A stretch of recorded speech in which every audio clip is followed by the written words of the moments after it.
পদ্মা সেতুর জাজিরা প্রান্তরে দাউডোবা এলাকায় টায়ারে আগুন দেওয়া হয়। পৌনে 1 ঘন্টা সড়কে বন্ধ ছিল যান চলাচল। এই মুহূর্তে মুন্সিগঞ্জে আছেন সহকর্মী নাসিরউদ্দিন উজ্জ্বল। সরাসরি যুক্ত হব তার সাথে।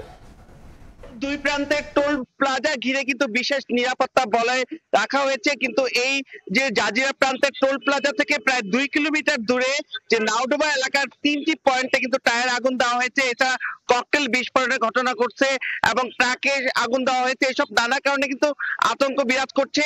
তো এখন কিন্তু সকাল 7:30টার পরে থেকে আবার যানবাহন চলাচল শুরু হয়েছে। পদ্মা সেতু নির্বাহী প্রকৌশলী বলছেন যে এইসব ঘটনায় অন্তত পৌনে 1 ঘন্টা তাদের কিন্তু যান চলাচল বিঘ্নিত হয় এবং এই পরিস্থিতির কারণে কিন্তু টোল প্লাজার নিরাপত্তা আগে থেকে বৃদ্ধি ছিল, আরো বাড়িয়ে দেওয়া হয়েছে। কারণ টোল প্লাজা খুবই সেন্সিটিভ পয়েন্ট বলে কিন্তু তারা বলছেন যে এই এলাকায় কঠোর নিরাপত্তা বজায় রাখা হয়েছে। এছাড়াও কিন্তু এই পদ্মা সেতুর বাইরেই জনপদগুলো তো বিভিন্ন গুরুত্বপূর্ণ স্থানে কিন্তু নিরাপত্তা বাড়ানো হয়েছে। ঢাকা চট্টগ্রাম মহাসড়কেও কিছু বিচ্ছিন্ন ঘটনা ঘটেছে, সেখানেও কিন্তু আইন শৃঙ্খলা রক্ষা বাহিনী অবস্থান নিচ্ছে এবং এই যে পুরো এলাকায় যেটি তারা বলছেন যে কার্যক্রম নিষিদ্ধ, আওয়ামী লীগের যে লকডাউন ঘোষণা করছে সেটিকে কেন্দ্র করে যে মানুষের মধ্যে আতঙ্ক বিরাজ করছে এবং সেই সব পরিস্থিতি মোকাবেলায় আইন শৃঙ্খলা রক্ষা বাহিনী কিন্তু সর্বোচ্চ সতর্ক অবস্থায় রয়েছে এবং জানমাল রক্ষা ব্যাপারে কিন্তু তারা সতর্ক রয়েছেন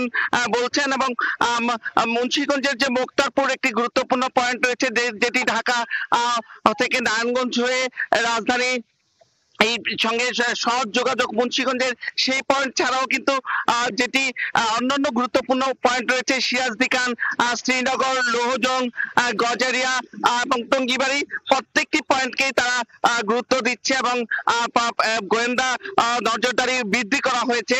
যৌথ বাহিনীর তৎপরতার কথা তারা বলছেন যে এই অঞ্চলে যে একটি অস্ত্রের কারখানা যে তারা সন্ধান পেয়েছিল সেগুলো থেকে শুরু করে অন্যান্য যেই সব এলাকায় ককটেল তৈরির সহ বিভিন্ন রকম বিশৃঙ্খলার প্রস্তুতি চলছিল সেই সব ব্যাপার গুলো সহ কিন্তু নতুন করে তারা বিভিন্ন দিকে নজরদারি করছেন। তো এই ছিল মুন্সিগঞ্জের সবশেষ পরিস্থিতি।